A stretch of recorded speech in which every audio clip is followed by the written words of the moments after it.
From the skyscrapers of Johannesburg to the fossils of the earth, we let the Ranger Wildtrak take the lead and we follow the road back to where life began, the cradle of humankind. But wait, did we even find the cradle?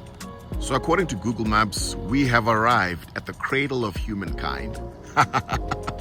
But if you look around, there's nothing but felt. Well, stick around and find out if we actually made our way there. We're also going to be discussing how much we spent in fuel during the week we had the Wildtrak on test. We've got a jam-packed itinerary, so without further ado, let's hit the road. Now, the party trick to this vehicle is, of course, its engine, because it produces 184 kilowatts and 600 of newtons meters. So let's actually find out how that feels like.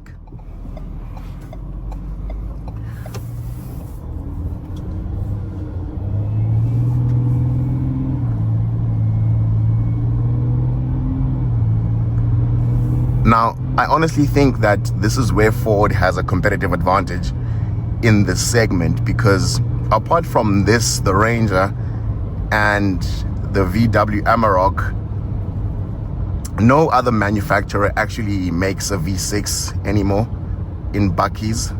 So it's really good that there's still manufacturers out there who have a V6.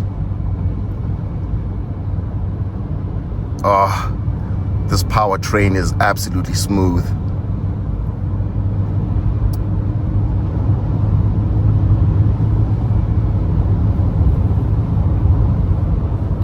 And if you recall, earlier on in the year, we drove the Ford Everest, but that was a 2-liter bi-turbo.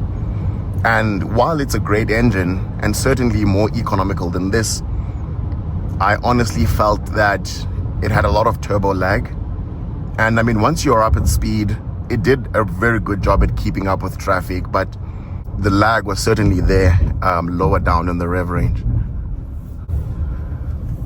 Yeah, but this feels very, very, very good. Okay.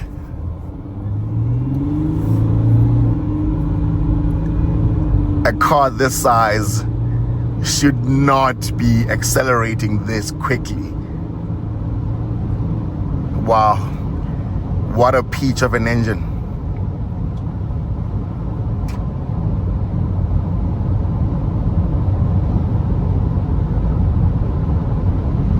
If you'd like to see my full in-depth review of the Wildtrak, which is currently on 26,000 views, then click on the link in the description, because in this video, we're simply gonna be having fun with it.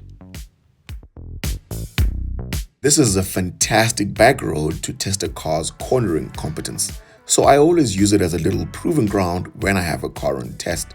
And despite this being a 2-ton bucky, it feels incredibly planted in the bends.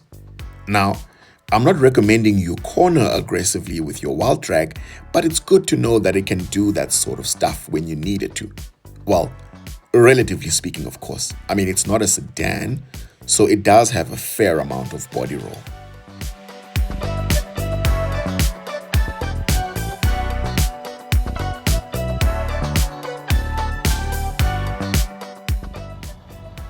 So according to Google Maps, we have arrived at the cradle of humankind. But if you look around, there's nothing but felt, right? But what I did discover is that if you want to go to the entrance of the cradle of humankind, then you need to search for Maropeng and not the cradle of humankind. This was further confirmed by Shimmy, our tour guide, because essentially the Cradle of Humankind is 57,000 hectares in total, stretching across the Northwest and Gauteng provinces. So searching for the Cradle of Humankind on Google Maps is as good as searching for my home address by typing Johannesburg. That'll take you anywhere in Johannesburg, and those coordinates will keep changing every single time you run a new search. If you want to find the tourist entrance, then you need to search for Maropeng Official Visitor Center.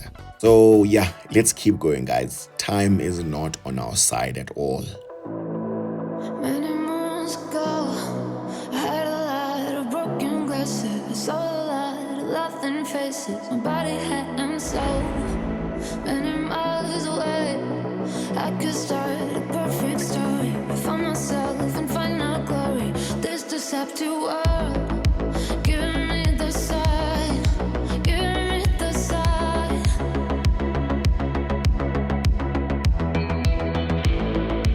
Giving me the sign, giving me the sign.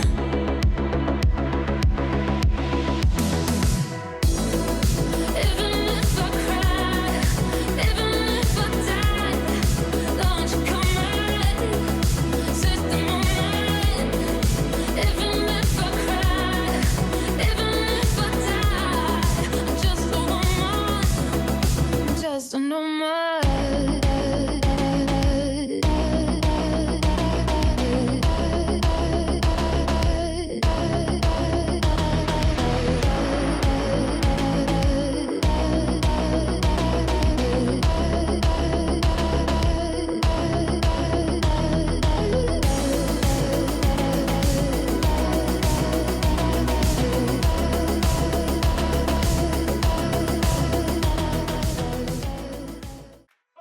Eventually, we found the right place.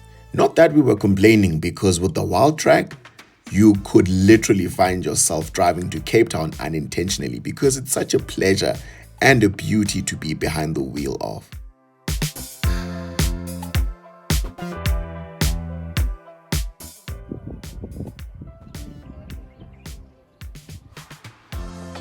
Welcome to Marubeng. Well, this is the entrance, by the way. I was just trying to be dramatic for no reason.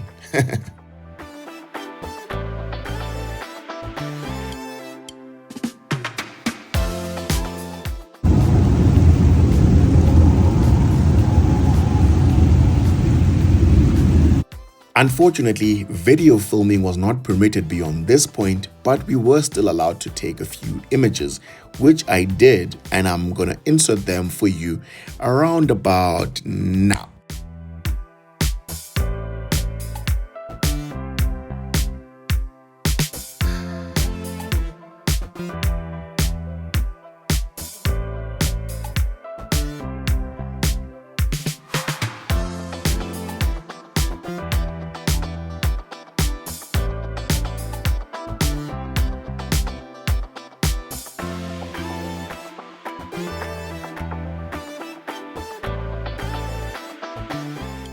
Now, the exit of the excursion is through a rather interesting underground boat ride. And if you're claustrophobic, then you're not gonna last, chief. But I really enjoyed it because they tried to replicate different climatic conditions, including storms, rain, snow. I think we even saw a fake volcano at some point. The excursion costs from 150 rands per ticket, so it is honestly a lovely and inexpensive day trip.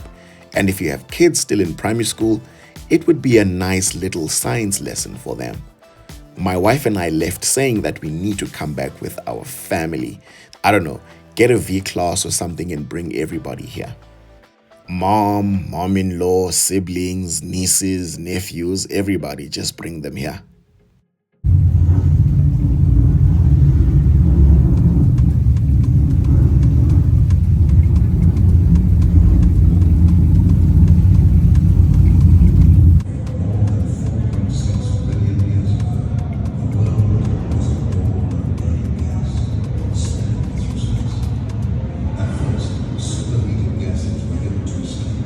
What a fun and extraordinarily informative trip this was.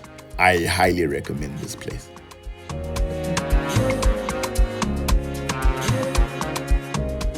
Oh, what a beauty. Listen, what Ford did with the Ranger can never be undone.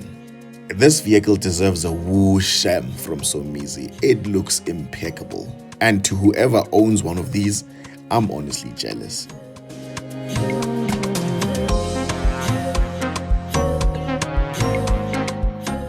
Now it's time to fire her up and head back home.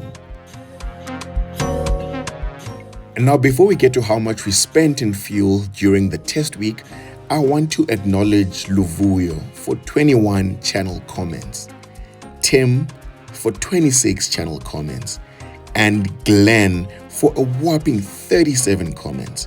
In fact, you're not going to find any recent video of mine without their comment. Week in, week out. And for that, I thank you, gents. One of these days when the channel is big enough to do giveaways, I shall remember you. So, if you're enjoying these videos, then do well to leave a like, comment, share, and subscribe.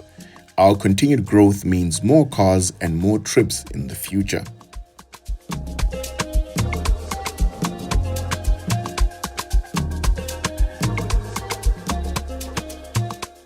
This video is essentially the last of 4 videos that I had filmed while I had the Wildtrak on test, and there is one gremlin that we have to talk about.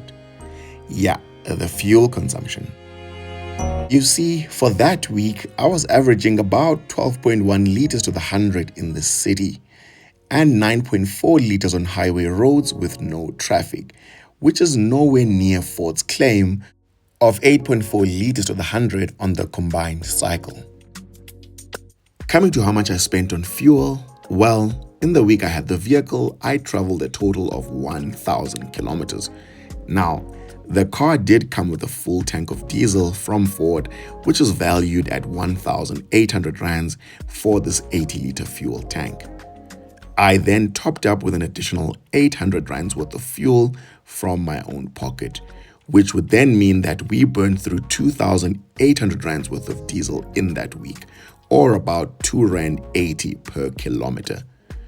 And that's quite intense, to be honest. So I think this car is best enjoyed off-road or on long-distance journeys, because dailing this in the city would surely bring tears of pain. Because to be fair, this is a R1,000,000 car, and someone who's buying at that price point on a balance of probabilities falls within the middle to upper end of the middle class. So I would think that fuel is still a significant consideration for that type of buyer. Nevertheless, I thoroughly enjoyed having this vehicle on test. You know, there are some vehicles where even if you drive it once during test week, you've seen enough. Not with the Wildtrak. I was so sad when they came to pick it up. Thanks for watching. Until next time, take care.